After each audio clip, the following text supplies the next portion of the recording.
I'm the director of the B'nai B'rith World Center in Jerusalem. The World Center serves as an embassy, in short, for B'nai B'rith International. You know, B'nai B'rith is one of the oldest Jewish organizations, established in 1843 in New York. We've had a presence in Israel since 1888. The first B'nai B'rith Lodge established in Eretz Yisrael, as I mentioned, 1888, 9 years before the establishment of the Zionist movement.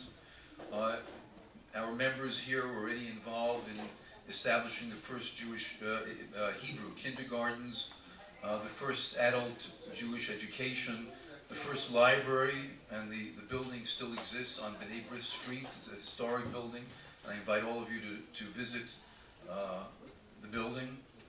It's now rented out. It no longer serves as a library. That collection was transferred to the National Library and serves as the basis of that collection. And something else that they did back in those days, in the 1890s, they went on clandestine missions. Our members went on clandestine missions to Jewish communities all over the Levant and established B'nai B'rith lodges in Plovdiv, in Constantinople at the time, Izmir, Beirut, Alexandria, with the idea of reviving these Jewish communities and bringing them closer towards the idea of establishing a Jewish homeland. B'nai B'rith is now a member of the World Zionist Organization. We have activities in about 50 countries around the world, and as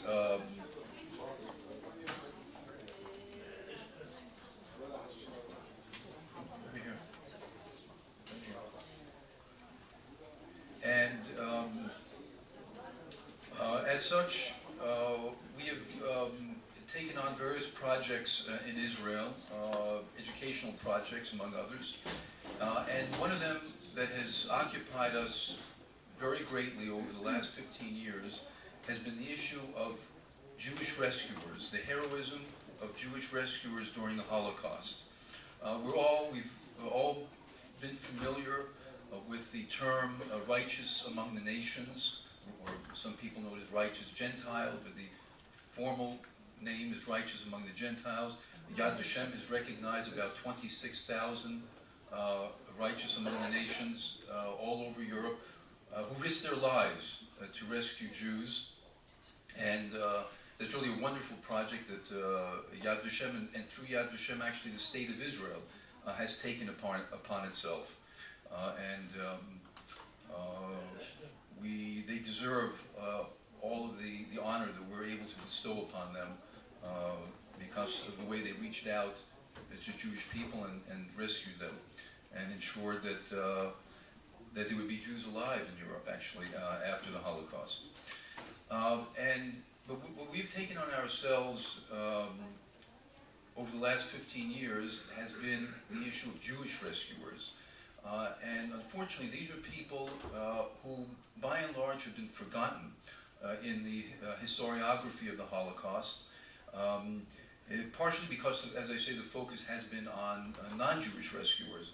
And unfortunately, even in the case where, many cases where non-Jews and Jews worked together to rescue Jews, we found that the Jews were somehow forgotten in that mix.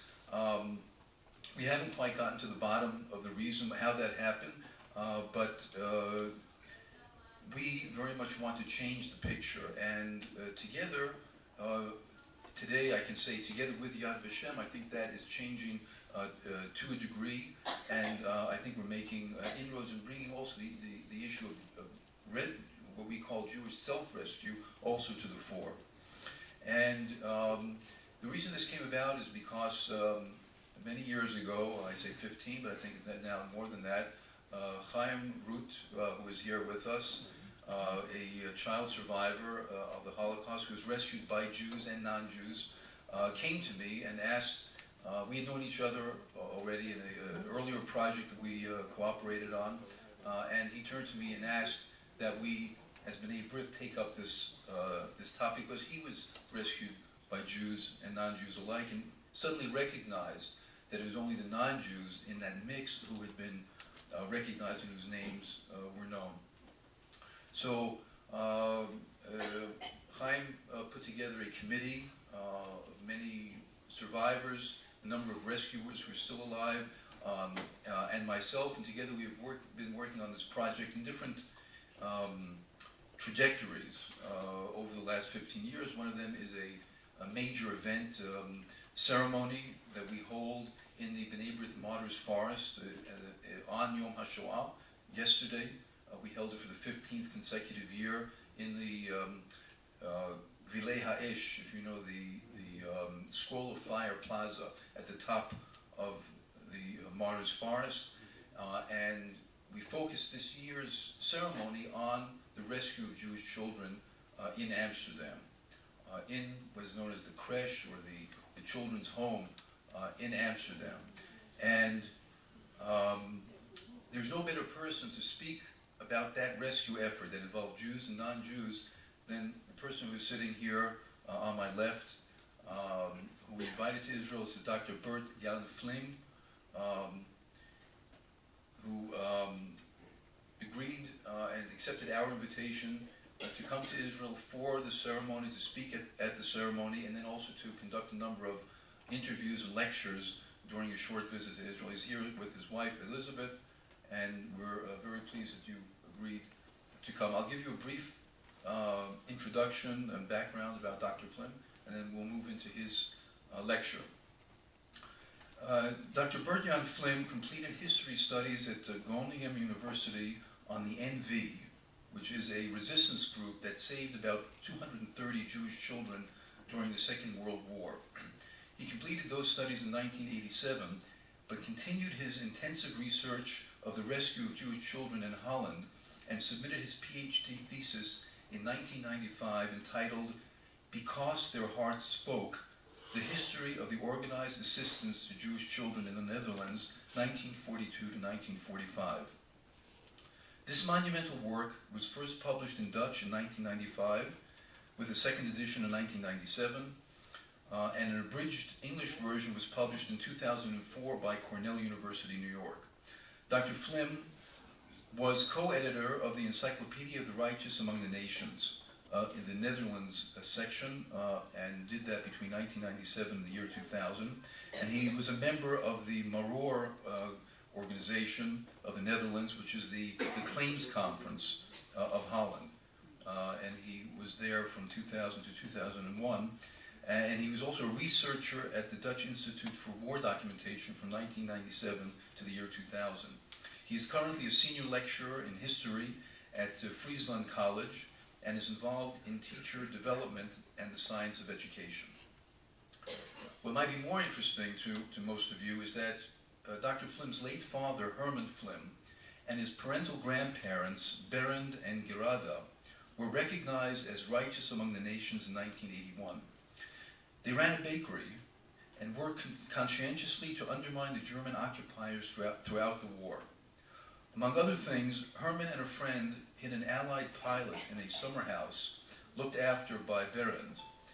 In late 1943, early 1944, they were approached by members of the NV underground, and in the face of an imminent raid in the area, agreed to hide Jewish children who were already in hiding in that region. In the same summer house that was used to hide the pilot, and he provided food coupons, clothing, shoes, and sometimes also maintenance costs for the young refugees. In April 1944, Herman undertook additional responsibilities in the NV network, taking care of Jewish children hidden in Hengelo. Well, now you tripped me up, okay, with those G's. When the summer house was seized by Dutch policemen in September 1944, Herman mobilized a group to attack the building, but ultimately this proved unnecessary when one of the girls convinced the German that she was of Dutch East Indian descent. Even after the military defeat at Arnhem, when the NV could no longer take care of the Jewish children hidden in that area, the Flim family afforded one of the children permanent shelter in their home. They themselves suffered tragedies during the war.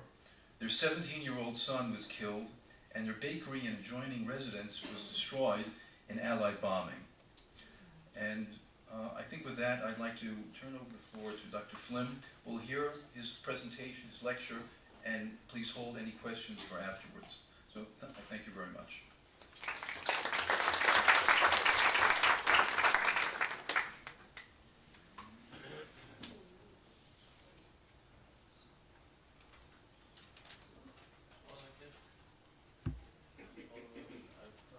On the other side. Everything works from left to right. That's Hebrew PowerPoint. This one? Yeah. Okay. Dear friends, I'm deeply honored to be here. And I send you greetings from my home country, the Netherlands. How many Dutch people are here? I thought so. Yes. I thought so. Okay. Well, I have to speak in English, so our beautiful language will not be this evening.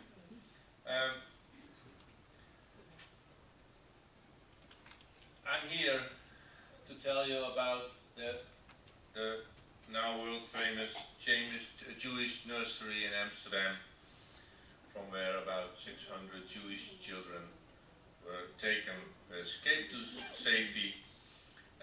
This history was one of the most difficult for me to write. Of course, about there's a personal connection too. So, what we're going to do is I'm going to introduce the Winnick family. They'll sort of sum up all the things that will happen. Then I will give you a short history of the Holocaust in the Netherlands. It has to be for the people who are not Dutch. The NV group, the group of my father, is very entwined with the history of the nursery. You will see why in a moment. Then the Jewish rescuer of the nursery will be on the line, and then the railway bottleneck, which I will explain when we get there. The Winnick family, the parents. This is an extract from In Memoriam, the big book of all the Jewish victims during the war, the Dutch Jewish victims. 613 people have died, Dutch Jewish victims, and they're there. We have Salomon Winnick, born in December 1903. He died on the 20th of January 1945, which is an ominous day, because that when Auschwitz was liberated. So he perished somewhere in Poland, we think, in the Polish winter. It's not sure why, when. His wife was Rebecca Benjamin Winnick, born a year later than her husband in Amsterdam. She perished on the 27th of August 1943 in Auschwitz. She did not make it through the selection. She was gassed on arrival. So Salomon did made it to the selection. He ultimately perished in Poland, and the wife was cast immediately. The children, two daughters, are not on this list. They survived the war. Here we have them. This is an extract from the JCC registration, which is the Joodse Coördinatiecommissie, a Jewish commission which was busy trying to locate all the surviving Jews at the end of the war and immediately afterwards. They managed to find 24,182 Jews who survived. I've got both databases with me. On this list we see Rachel Winnick. Her name was Shella. Everybody called her Shella. Born in 1929 and she was hidden. Her last address was with L.M. Woordman, which stands for Lena Maria Woordman, better known as Sammy Woordman. She was born Amsterdam, de Kromme Meijerachstraat, 79. And then we have the younger sister, Lea, born in 1932 in Amsterdam, and she, her last address was in Nijverdal, which is in the eastern part of the country, aan de Grote Straat 193, and also she came from Amsterdam, Kromme Meijerachstraat 79. On this list, I should mention, are 70 people who are marked X. They didn't know who they were. So, mostly small children who came out of hiding and nobody knew who they were. They made a big effort after the war to find out who they were. In most cases they succeeded, but not in all cases. So there was one, I have known him personally, who didn't know who he was. They never found out? They never found out. Never found out. His name is Glaudemans. That's the name of his stepmother, his foster mother. He never knew who he was. He only knew he was circumcised, so he was Jewish. But his mother would never, his stepmother would never tell who had gotten it, who he was. Did your stepmother know? I think so, yes. These are the two girls, Lea and Rachel Winnick, in 1946. This is Sammy Woordman, the person who was the last rescuer of Rachel. Rachel moved to Israel in 1946. This is Lea in 1945, and her last rescuer, who was my father. Now you see the connection. I hope to speak to her tomorrow in Netanya, I believe, where I haven't seen her for 15 years. I'm very looking forward to see her again. She was born in 1932, so you can... 85, yes. Well, she's still going strong, I think. Now we have the sad story of the Holocaust in the Netherlands. It's slightly distorted, but I think you can recognize the provinces. We all know the average is about 74%.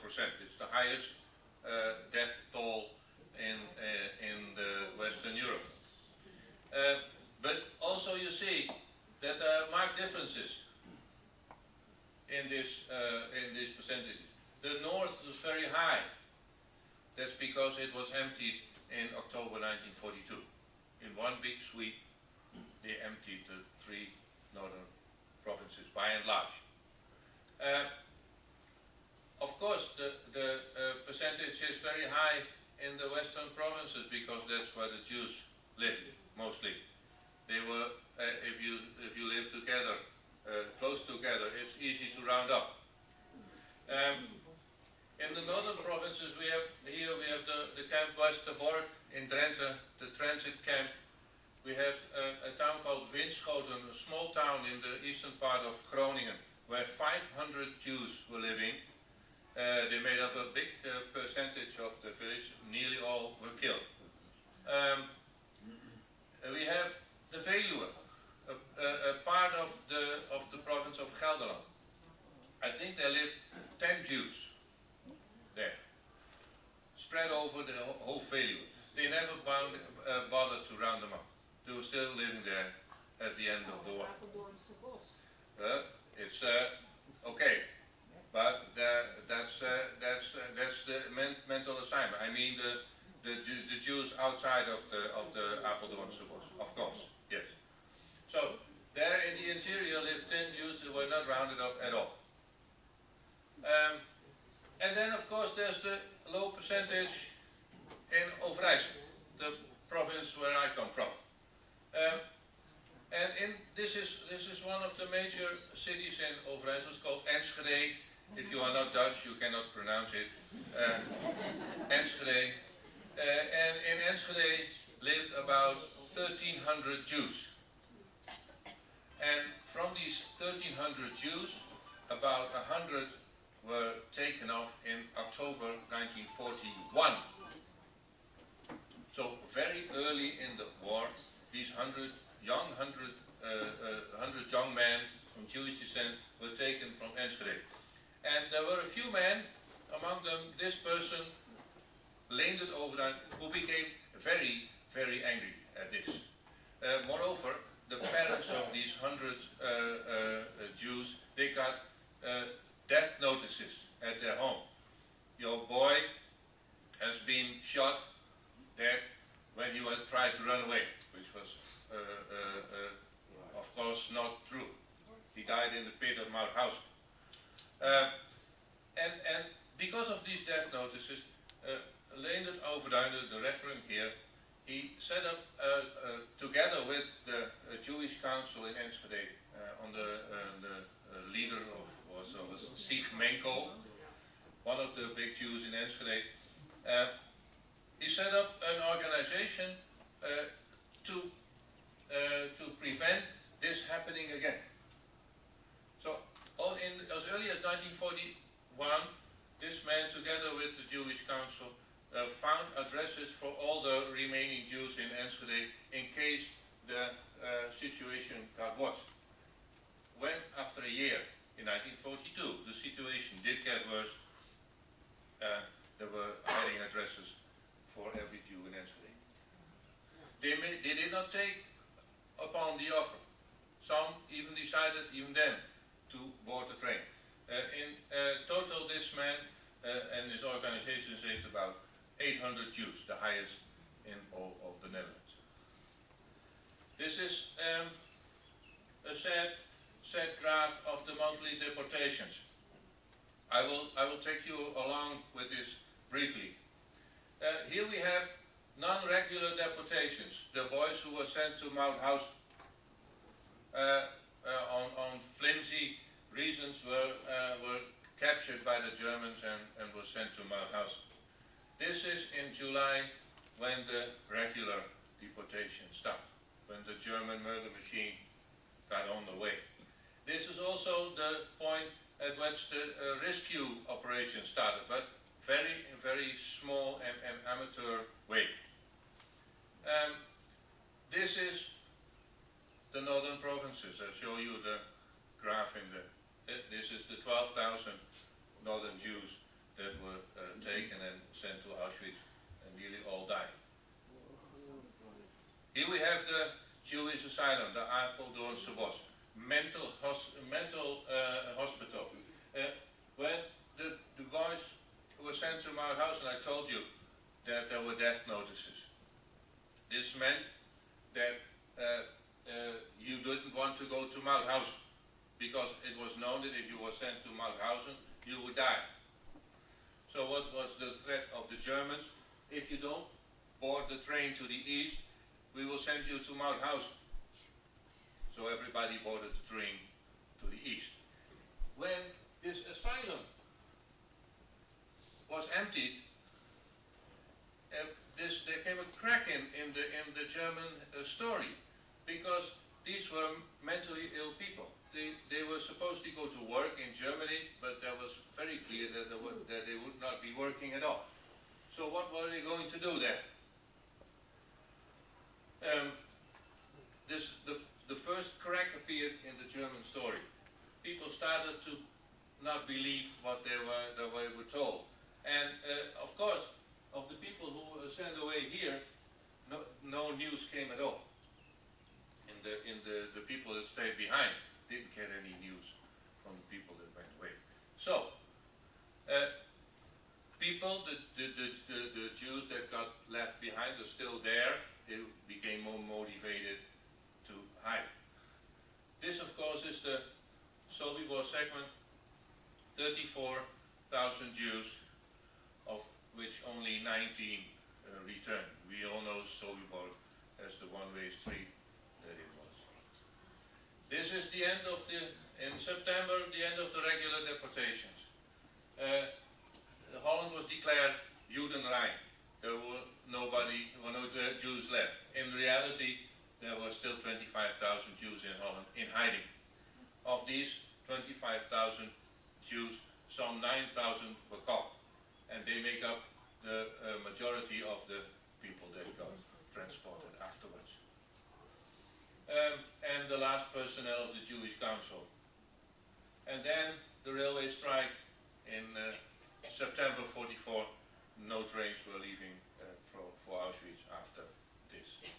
The people that were left in Westerbork, 870 safe, survived the war, among them the mayor of Amsterdam, the later mayor of Amsterdam, Ed van Dijk. NV group, the group of my father. When Friesland was emptied, the province of Friesland in the north, in Frisia there were lots of Jews helped who came from the west. You imagine, you are a non-Jew, you have a Jewish neighbor, you say to him at night, you say, sleep well, see you tomorrow, and tomorrow he's gone. This made people very, very angry. In Friesland, where this took place in one night, it made sure that very many Frisians were indeed very angry, and they took in the Jews from the west that survived. In Amsterdam, there were 3 angry young Calvinists. Here we have the leader of them, Jaap Mus. The reason why they got angry is that a Calvinist, so a converted Jewish family of 4, the Brown family, was threatened with deportation. And they decided they would rescue this Calvinist Jewish family of 4. This proved to be difficult.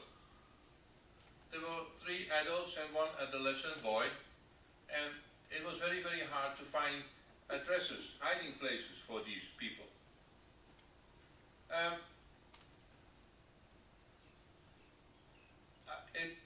They eventually succeeded in this, and the daughter, this is talk about Jewish resistance, so she was one of the first girls that actually took part in the resistance. She became an active member of the NV group. These 3 men decided we want to help Jews. But the big question was, which Jews do we help? What are we capable of doing? How can we make our optimal? Which Jews do we help? The answer was Jewish children. They were young themselves. They did not have the cloud over adult people, so they decided to focus on children. And they can, the reasons you see, young children beneath the age of 6 don't need IDs, which was a big help also. Okay, so they decided we are young, we are going to help the Jewish children. We have more authority over these Jewish children than we do over adults. Follow-up questions. How do we find the children to help? Where are we going to hide them? Who's going to take them there? Who's going to pay for their upkeep? Big questions. You cannot simply go into Amsterdam, the Jewish neighborhood, and say, here I am, give me your children, I'm going to rescue them. It needs planning, it needs an organization. So, the first question was solved by Joop Wortman. He lived among the Jews in the Jewish community of Amsterdam. Many friends of his asked him for help. What can be done? Can you do anything? You have so many contacts. He was a member of, he worked in a restaurant. He knew very many people. And Joop decided to help. And somehow, we don't know how,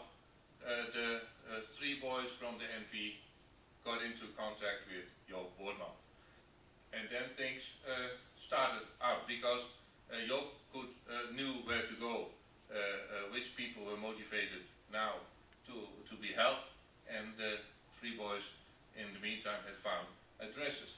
Where had they found them? In the utmost south of Limburg, the province of Limburg. And Limburg is almost entirely Catholic. There was a very small, close-knit Calvinist community led by this man, Pontier.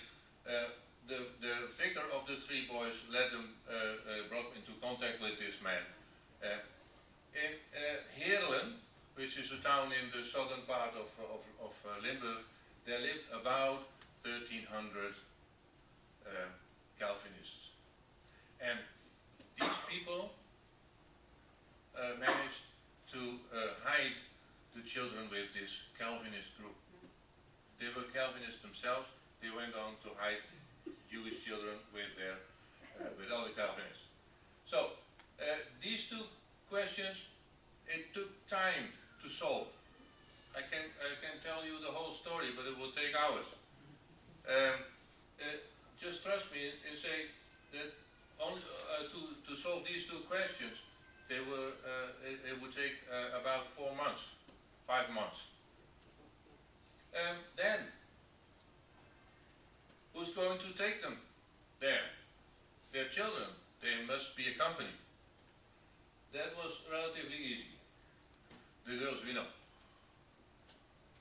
Here we see one of the three Calvinist boys, Dick Groenewegen van Wijk, to me, Oom Dick, Uncle Dick, and his girlfriend, Annemarie van Verschuur, and she alone, I think, must have taken about 80 children to their hiding places, from Amsterdam, from Joop Wortman, to the south of Limburg.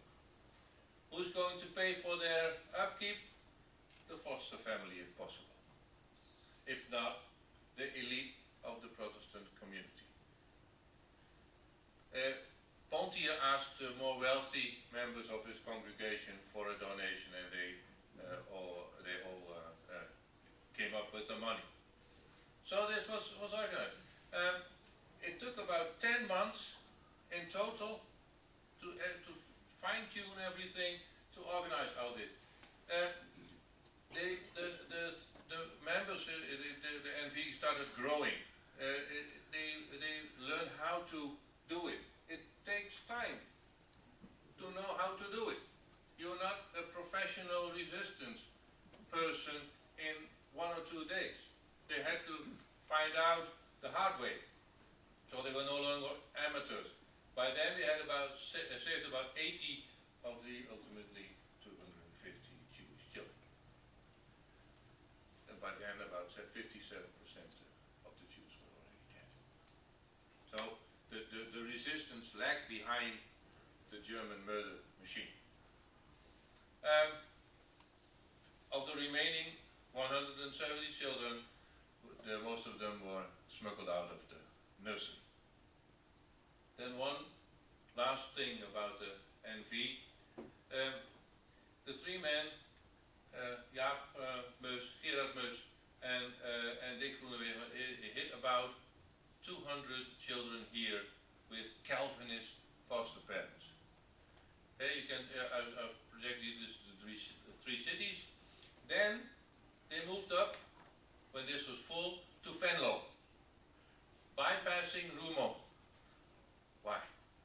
Why not stop by Roermond and try to hide children there also? Because the local figure said no. Without the clergy, there's no way you can get to the people. He knows who to trust, which people to trust. So they skipped by Roermond and went to Venlo. Mind you, this little boy was hidden in Roermond. Okay, but not by the NV. Okay. From December 1943, there were about 80 children who were moved from there to there. And in Nijverdal, at the end,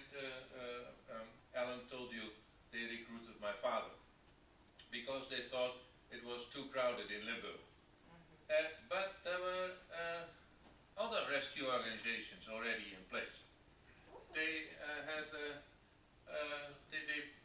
it was harder to find. For instance, the vicar of Leemle, which is placed here, my father went there for addresses. He was turned down. This was a very famous clergyman after the war, but my father was angry with him for most of the rest of his life, because he was turned down with addresses.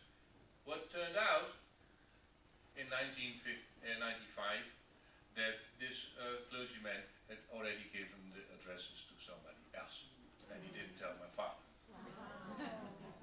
When I told this to my father, he said, okay, so I've been angry for the wrong reasons for 40 years. And when this was proved difficult, only then, and only then, they asked the Catholics to help out. Now, dear friends, we have to go to the nursery, the crèche. Crèche is the German, the Dutch word for nursery. French word. Well, also you can look it up in the Dutch dictionary. You will find it there also. It's originally French, of course. Walter Suskind, Henriette Pimentel, the names you have already heard, I think. Then there was a chance meeting in Amsterdam. I will tell you, setting up January to April. Also, the people in the crèche, they had to learn how to become resistance workers. Smuggling system, the highest point of the whole thing, the end, and I will say something about numbers. Here we have the, most of you will know this picture. Can you see it? Okay? If I'm in the way, you just tell me, yeah? The Jewish theater aan de Plantage Middelaan, 24 in Amsterdam. In October 1942, the theater became the temporary jail for arrested Jews in Amsterdam that could not immediately be deported. They arrested more people than they could get away, so they had to find a place where to jail them. There were no child care facilities, so with so many children, it proved to be very hard to keep the hygiene up. So on the other side of the street was this building, Plantage Middelaan 31 in Amsterdam, the Jewish nursery. It became an appendage of the theater. The children under 13 were separated from their parents and were jailed in this house. The German surveillance, there was less strict. There was a guard always on the outside of the theater, but none at the outside of the crèche. So he was supposed to watch over this thing also. Parents and children were reunited just before boarding the train to Westerbork. So on the point when they were deported, the families were reunited again. We all know this person. There was a big film on him. Walter Suskind, the director of the theater. He was born in Gießen. He was a German, and he was employed by Unilever, a Dutch firm. He had a Dutch passport also. And he fled to the Netherlands with his wife in 1938. He was appointed head of the theater in 1942. This person is less known. I think to the Dutch people here she is known, but maybe not to the non-Dutch people here. Henriette Pimentel, she was the director of the nursery. She was quite old then. She had been a director since 1926, and she refused to retire in 1942 because of recent difficulties. You all know what the difficulties were, I think. So she stayed on. She should have gotten a retirement, but she stayed on. Together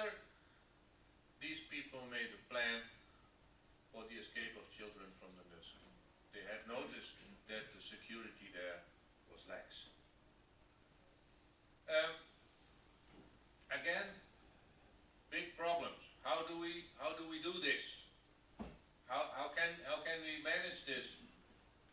One of the main problems was you can get children out of the crash, but what you're going to do with them?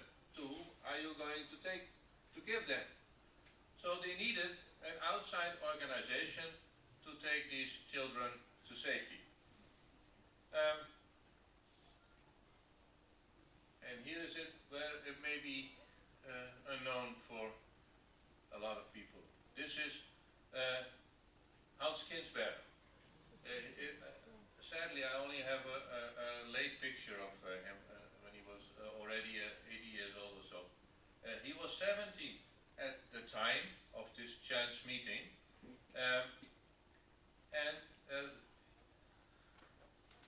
he was born in Gießen also. He and his mother were old friends of Suskind. There was a chance meeting between these two people in Amsterdam. In the meantime, the house of his stepfather had become the focal point, the center of NV activities in Amsterdam. So he knew about the plans of the three Calvinist boys to save as many Jewish children as they could.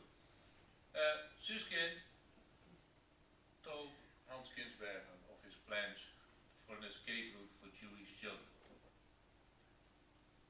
Hans told your Boortman met Suskind in Pimentel, and in a short while the nursery became a center of the NV activities in Amsterdam. From then on, nearly all children that were saved by the NV directly came from the nursery. So this was the first contact. This was the first contact of Pimentel and Suskind with the outside resistance groups. How do we let these children escape? First, the parents in the theater had to agree. I think everybody will understand this. If you do not have the agreement of the parents, then chaotic scenes will develop the moment you will try to reunite these families, because some children will be missing. They didn't want to have parents stroll around all of the place desperately looking for their children. So the first thing they had to do was to go into the theater and convince the parents that it was a very good idea to have the children taken away by the NV group. Then the child's records must disappear. The Germans recorded it, and if you do not do this, you can only save one child. Because if one child is missing, they start asking questions. What you don't want to have is that Germans are starting to ask questions. So these records had to disappear. Then the German cards, of course, had to be full. The first thing, convincing the parents. Three very young nurses were asked to stay in the crash overnight. So they had to watch the children. The children were there at night also, so they needed oversight. Three very young nurses, Fanny Philips, Betty Oudkerk and Sini Kattenburg. These three very young nurses, the secret task, they had to convince the parents to give away their children. Also, the parents that said yes, they had to provide them with a doll, if it was a baby. So when the family was reunited, they went like this to the train. Just cuddle a doll.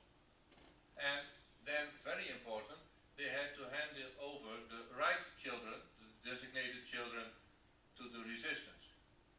It was not a good idea to make mistakes here, because only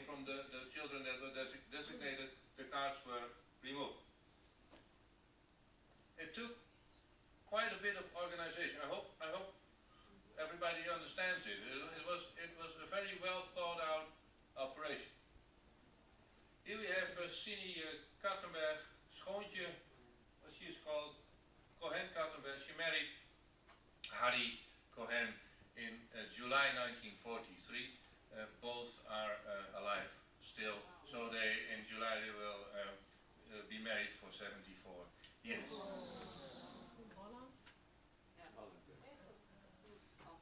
Doctoring the German administration. That was this man. We have a visitor.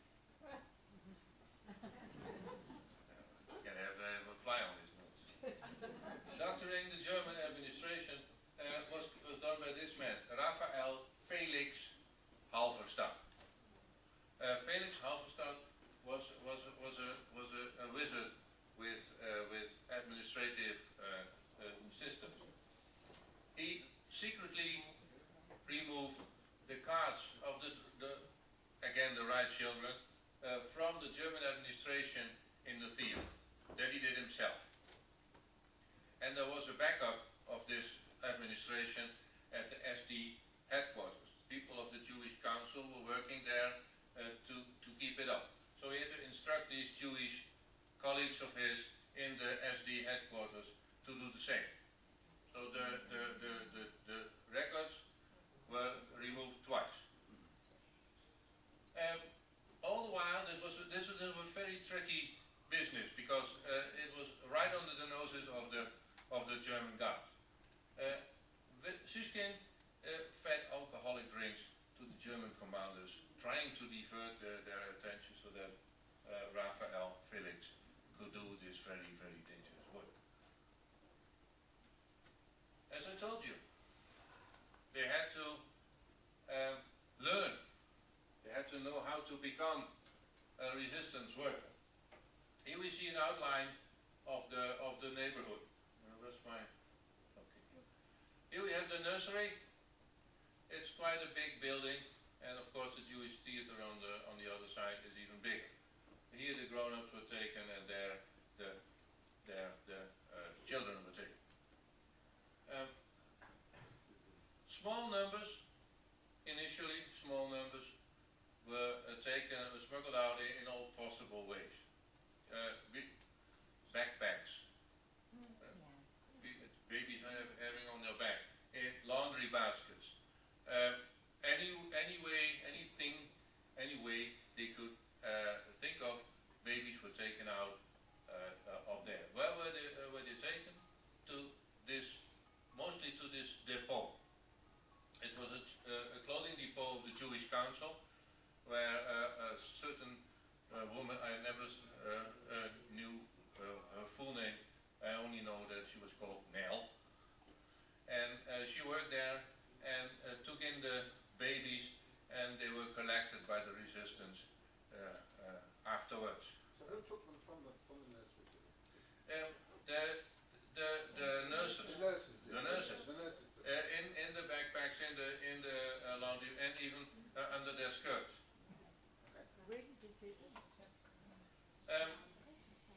But this takes care of babies, but not of older children. So they were smuggled out when the streetcar passed by. This is the streetcar. I managed to find a picture of line 9. He stopped, he went this way, and he went this way. There was a two-way streetcar. When it came here, one of the resistance workers, NV members, would stand there, and he would run with the streetcar to the entrance of the crèche. Here was the guard, so he couldn't see what was happening. The streetcar blocked his view. And so he went, mostly girls, so I must say she, went into the crèche, collected the children, waited for the other streetcar to come. When it passed by, she escaped around the corner, out of view of the guard. It worked, but it can only save small number of children. So they were trying to make it a better system. succeeded in May, about May. More efficient ways were developed. Still the same picture. They found out, Pat Pimentel did this, and they found a route by way of the Dutch Reformed Teachers School. This building, he was the head, Johan van Hulst. He became 102, I think, and still was very able to tell the story. This Johan van Hulst, he saw what happened in this neighborhood every day because he was the headmaster of the Dutch Reformed Teachers School. He most definitely got angry. And when one night Pimentel came to him and he said, maybe we can use this route here. Maybe we can, this is the garden of the crèche and this is the garden of the school. Maybe we can let them escape to the school and wait for darkness, and maybe the children can be taken away. So this meant that quite a number of Jewish children could hide. You could hide maybe 4, 5 children at a time. In one time in the school. Then there was the escape during the walks at the end of the story. Walks meaning children were allowed to go walking. 30 children, maybe 20 children, 20 I think, under the guidance of one of the nurses. And the trick was, you go out with 20 children, you have to come back with 20 children. Otherwise the Germans would get very suspicious. What did they do? I've heard that this is an office of the Jewish church. It is not a very good English term, which I apologize. I mean, it's just an office of the liberal version of the Jewish faith. It was there, and there was somebody who ran this office, and they took during the walks. They took here for the last 4 children out of the queue. But then, and they were hidden here, and waiting for the resistance to pick them up. But then there were 16 children. How do we get 20? In this house, children were kept beforehand, also by way of the garden. And they, at the very last possible moment, when the streetcar came, they put these 4 children in the queue again, and when they arrived here, 5 meters further on, there were 20 children again.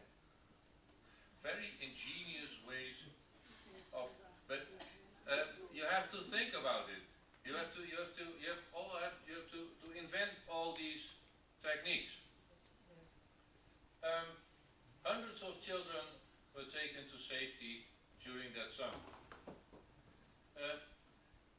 A few of the people who went to the crash to collect these children. One of the main persons was Truus Vermeer here with his boyfriend, Cor Groothuis. She was the main woman that took in the MV the children from the nursery. I think about 100 children she got away from there. Brought her by train to Limburg, Gelderland and Overijssel, of course also to my father. The two knew each other very well. And then Jo Wortman, he had contact with other organizations that were busy doing the same work, saving Jewish children. I will mention a few, but there are many, many more. There was the Trouw group. This was the main person. Hester van Lennep took, together with Gesina van der Molen, about 75 children from the nursery. The Amsterdam student group was headed by Piet Meerburg, and one of the girls that took the children away from the nursery, mainly to the northern part of Limburg, Mieke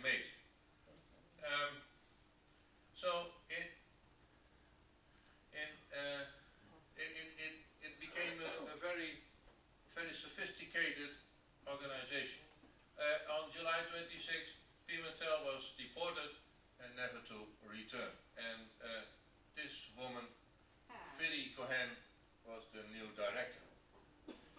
She was only 27-years old when she became a director. This is her false ID. She was born on the 20th of April 1916, but everybody knows that 20th of April is the birthday of Adolf Hitler. So she said, if there's going to be false papers, please put out make it in 2 April. So it's 2 April 2. A.K. Virginie de Koning. She carried on the smuggling system until the end. She made sure that the 2 girls I mentioned in the beginning, Rachel and Lea Winnig, found their way to Joop Boorman. And was in hiding at the last possible moment. She was hidden by the group of Piet Meerburg in the northern part of Limburg, where many of the children that she helped save, where she recognized were put there. Amsterdam was declared to be Judenrein on September the 29th of 1943. By then about 600 Jewish children had been smuggled out.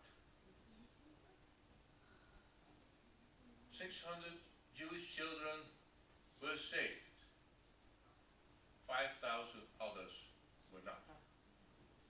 These 5,000 children they formed a smoke screen around the 600 surviving children.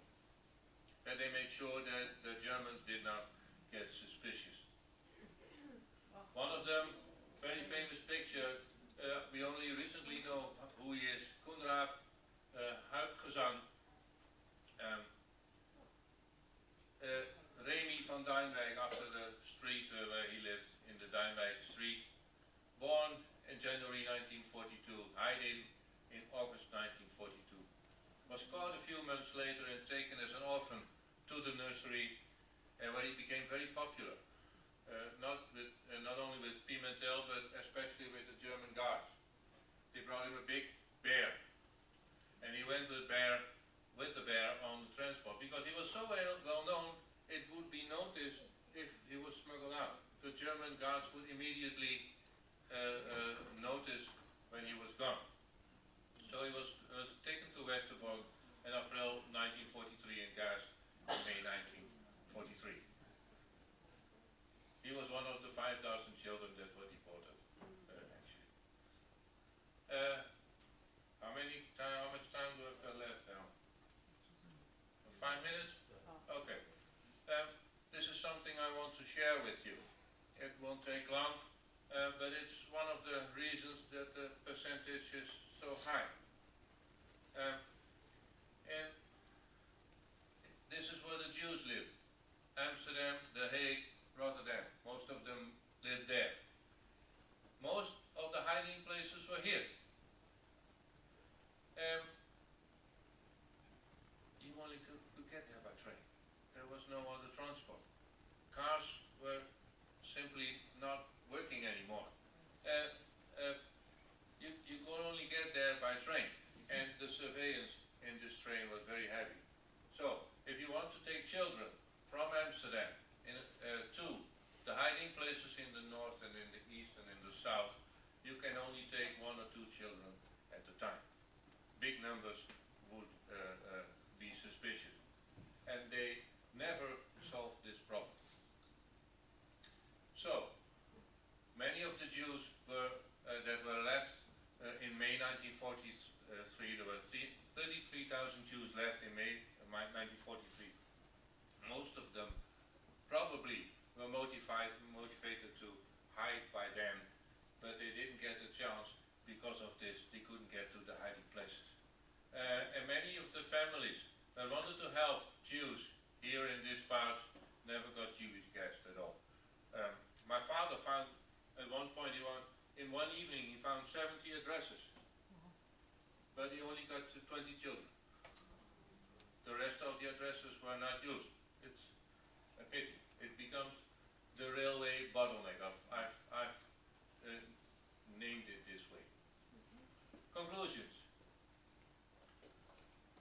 see for yourself. The majority of the Dutch Jews were dead when the children's work got into full swing. Because the deportations, you've seen it in October 1942, the three northern provinces. Local opinion leaders, the clergy, decided if people could hide in their community or not. The Jewish resistance in the nursery, the conditions must have been incredible. The strain must have been very, very big. And the railway bottleneck prevented the transport of large numbers of children from their homes in the west to the hiding places in the northeastern sides. Here we have, this is the last slide, here we have Sini Cohen-Kartenberg and Betty Outkijk, two of the three ladies in the class that did most of the work. There's a beautiful book written by Esther Gobel and Henk Meulenbelt about Betty. They're still alive and they're sending greetings to you. I thank you.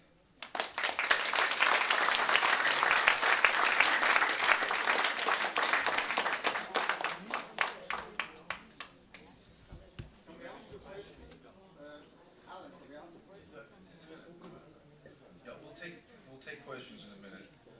Well, first of all, I want to thank you very much, really, for bringing us this. It's an honor. It's a very big honor. Welcome. For me to be.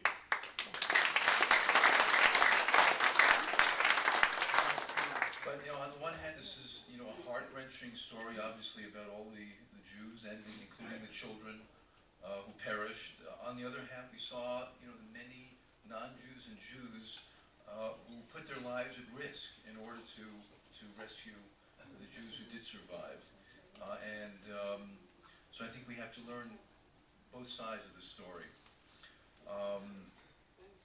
What I wanted to mention is that you saw the two women here who received an award. The award that they received in Amsterdam is the Jewish Rescuers Citation, which is a citation that was established in 2011 by the Committee to Recognize the Heroism of Jewish Rescuers, headed by Chaim Roth and the B'nai B'rith World Center.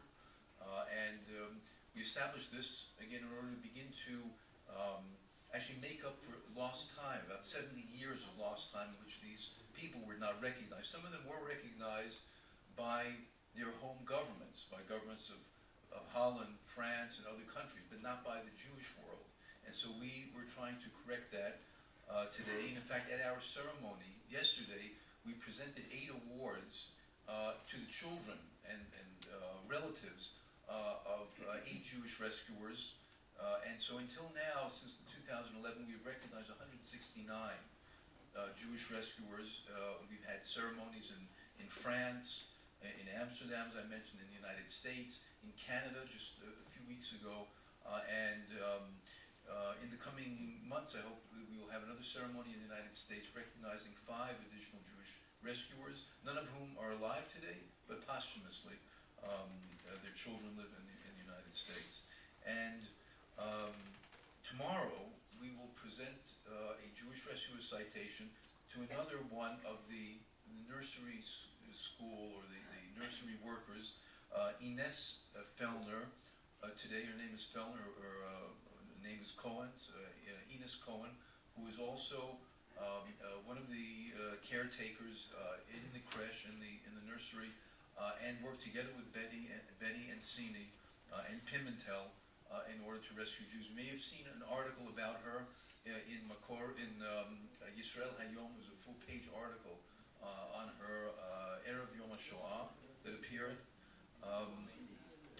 where she told her story, perhaps for the first time, because she appears in Bert-Jan's book, but only as a secondary source, only from a source told by someone else that she was involved. So this will be tomorrow, together with Dr. Flynn. We'll present the award to her, and we'll have an opportunity to interview her and get more information, actually to dot some of the I's and cross some of the T's in this whole story that you heard. Before I take questions, I would like to recognize some people who are in the in the audience. First and foremost is Dudu Ashkenazi, who is here. He works in the education department of the Jewish National Fund. Dudu is my partner in the event that we hold at the forest, at the Martyrs, B'nai B'rith Martyrs Forest, which I might mention is the first site in Israel that recognizes the victims of the Holocaust, established already in the early 1950s, even before Yad Vashem. It was established by B'nai B'rith and the Jewish National Fund with 6 million trees. And at the pinnacle, the scroll of fire, where we have our annual ceremony.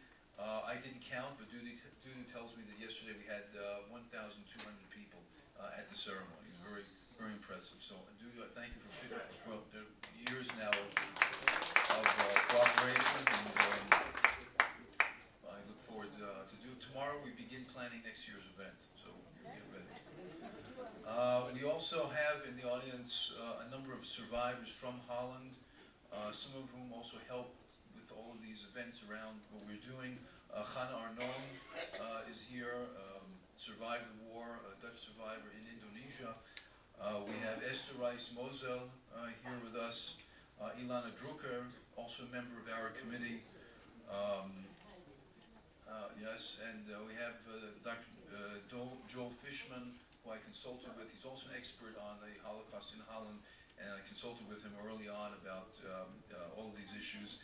And we have Etik Fadida, who is my assistant at the B'nai B'rith World Center. Etik, Toda Rabah, on all the assistants. So with that, I'd like to take questions. I will take them one at a time. Just please, very direct questions. And John, you want to maybe stay here? Okay. We'll start from this side. Right.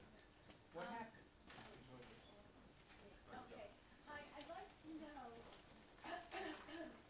why it was not possible for the children to either have safe houses along a certain route where they could be walked from Western to Eastern Holland, or even because bicycles are such a popular form of transportation in Holland, why they weren't able to use. And I just want to say you have to talk to your father for his efforts.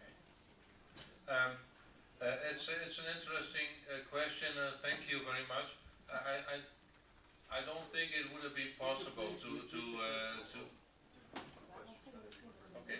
The question was why not make secure havens along the way from Amsterdam to the hiding places. Is this?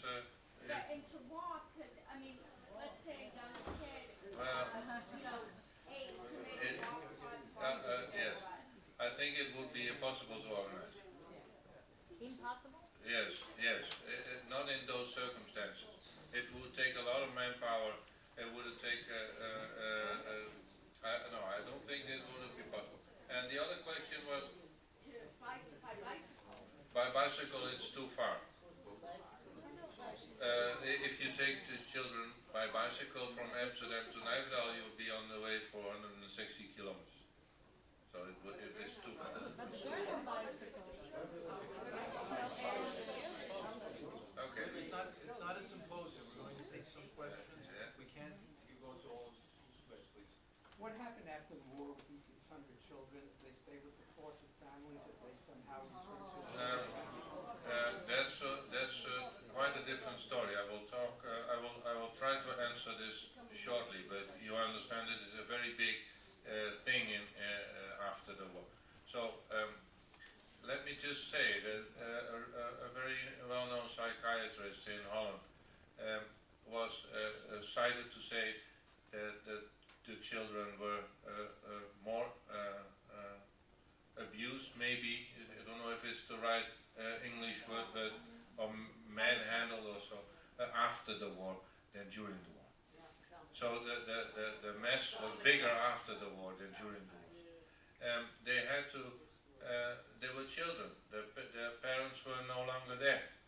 So there had to be some way, of legally trying to get these children caretakers, foster parents, real legal foster parents. But should they be Jewish or should they be Dutch? Could they stay with the families that hid them, or were they to be taken to the Jewish survivors. If you stop and think about it, this is a very huge problem. In the end, I think they never could do this right with every child, but they tried to do it right. Some tried better and harder than others. But in the end, they did their best, and I think along with all the mistakes they made made a job of it. What was they did what they could on that moment, and it was not a very good job, but it was all they could do. Did they have details of the names of all the children? Yes, they have. Samuel, did you have a question? Well, actually, there are two questions. The first one was answered. They had details, they knew every child who they were?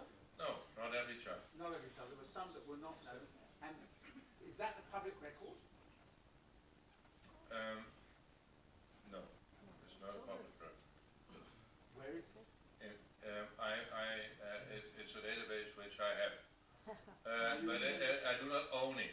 It's the owner is the Nederlands Instituut of Oorlogsdocumentatie in Amsterdam, the War Institute in Amsterdam. And when will that be opened up?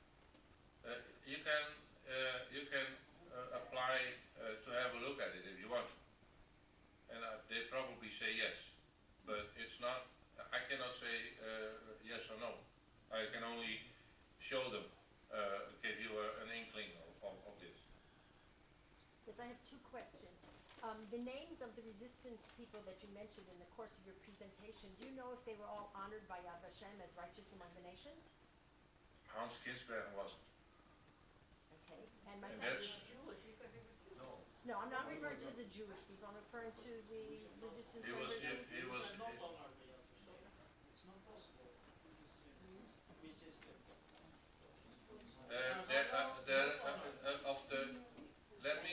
This is a very good question.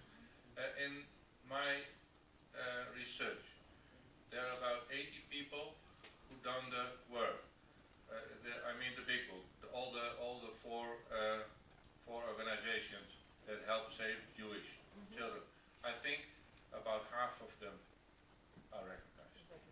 Just for your information, the second largest group of people honored by Yad Vashem after Polish Poland. righteous are the Dutch Are the righteous. Dutch, I know. And Yeah. my second question is, what was it that motivated, I mean, you made a very strong point about emphasizing that the people were Calvinists. What was it about the Calvinists that prodded them to do this? Why were they so fired up? It's not necessarily the Calvinists. It's you have to become angry. You have to become angry. Someone in your own environment has to be a victim. That's why the Frisians got angry, because all their Jewish neighbors were taken away in one night. Communists, for example. Communists helped. Yeah, communists helped out because of their yeah. But in general, you had to experience it. You had to become angry before you take action. Overdime became angry in 1941. So he could save. He became angry early enough to save a lot of Jews. Thank you. Was anyone from the movement caught and tortured and Yes.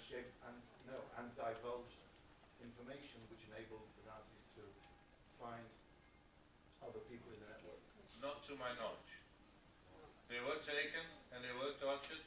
Jaap Mus was one of them. He died in September 1944 under horrible conditions. But as far as we know, he never told us. I know that Veri Cohen was the daughter of Professor Cohen, Yes. the head of the Jewish Council. Yes. She took over from Henriette Pimentel. Mhm. What do you know about the relationship between the father who came back from the concentration camp, was not very loved, and his daughter after the war? It was strained, but she loved her father. She did not agree with him on the whether or not to take up the resistance. She did. Her father more didn't. But they saw eye to eye after the war. Yeah. They were all about the book. her brother, Herman Cohen, wrote the book. Yes, yes. This is not a scientific remark, but I'd like to make a remark on. Introduce yourself. My name is Yisachar Elberg. I'm one of the rescued children. That's why I'm grateful and that's why I'm here. I'd like to make a remark about the right use of the nations and people who didn't get it. There were two reasons. Some Gentiles didn't want it, simply didn't want it. And the other reason is, I know many Jewish people like my parents. They came to this subject very, very late in life, very, very many years after the war. Oh yeah, so they did it. They did it in time. But it's not a subject that lived or was taken care of in, let's say, the first 20, 25 years after the war. And to this very day, Yad Vashem receives every month a new apply. Yes, of course. Okay, yes. Thank you. My name is Herman Koppe, originally from The Hague, spent a year living in Jerusalem. First of all, I would like to thank you for your very interesting expose. And I heard in the beginning of the talk the name of Glaudemans. I met last year in The Hague Lady Dr. Glaudemans, who's working for the Historic Museum in The Hague, and she has been instrumental in organizing an exposition of Jewish children in The Hague. Maybe they could, I don't know, just a suggestion. Thank you for this information. Yes. I will Then certainly. I would like to, you have been talking about the area in the south of Limburg, Geleen, Lunsum, where the plaquette in the park is, about 250 children rescued by the NV organization. But I would also like to recall the place of Zevenum in the north Yes, of Limburg. that was Then Meerburggroep. contrary to the Protestant collaborators in the south, they were all Catholic from Pastor Of course, Collins. yes, I know. And just as you told so, if the pastor said yes, we can have Jewish children, it happened. It was no, it didn't occur. And then I would point out to what you said about Enschede. I know that Mr. Menko from Enschede went to Amsterdam to the Jewish Council, the Joodse Raad, and he dropped the word to hide. And then Professor Cohen told him, to hide is not in my vocabulary. And why have been rescued so many Jews in Enschede? Because the Jewish Council. I'm sorry, but I think I'm going to interrupt. I think you have to formulate a question now. Oh, okay. No We'll take two more questions. That's one, two. Okay, one ladies first. I'm a rescue from Enschede, and I wanted to know whether Domine Obedan, whether he was honored in that respect. Of course you must.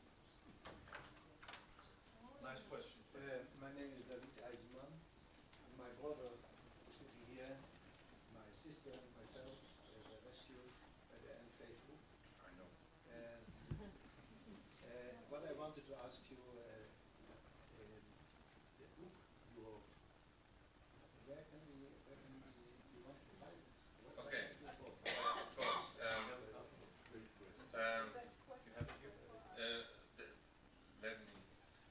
The story of the NV is my doctoral thesis, right? So it's what I graduated on. It has emerged in very small numbers. There's no way we can. It's written in 1987. So I do have the electronic text. So if you want the electronic text, you mail me, and maybe mail Alan, and I will send you the electronic text. Okay? So this was the first work I did on this subject. It's many, many years ago now. I, by the way, have a list of The children. who were rescued. We are on that list. Yes. So there is a list also in private hands. Okay. I know. And there are many lists in private hands. All right. Well, also for these full answers that we got to all of the questions. What I'd like to do, first of all, is anyone who would like that essay, or the thesis actually, please put your name and email address down on the paper here, and we'll get it to you, number one. Number two, what I'd like to do, just as we break, is to ask any of the rescued children to come up. I'd like to take a picture together with Dr. Flim here, or their offspring, because I know we have Peleg here, Benny Peleg's son, Itai. And so any of the children themselves or offspring, please join us here. I'd like to get a photo of you together with the members of our committee. Thank you very much. Thank you. Now, yes.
כמה מאמץ, כמה סגל, כמה... זה 600 לא חושבת שילדים עושים פה בגרות בלי לעבור על הסיפור הזה. נכון. זה לא הגיוני. זה הרבה יותר אמיתי. זה חייב... זה בסוף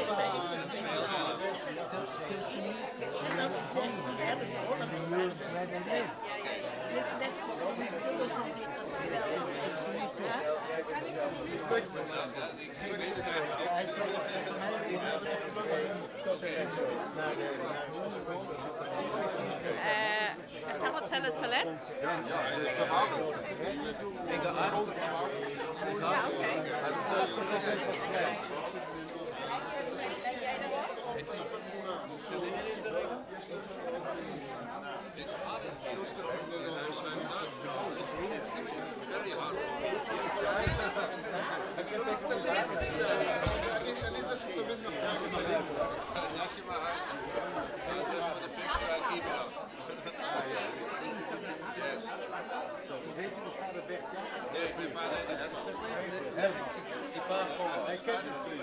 Ja, ik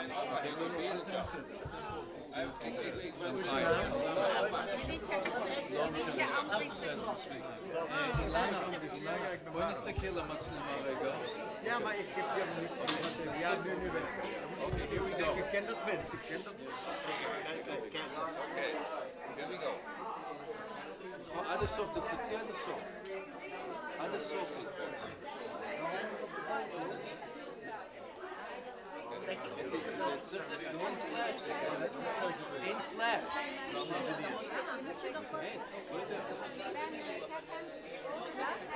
You tell us when to smile. תני לו שנייה. רגע, מה אתה? רגע. אני לא בחזרה רגע. מה?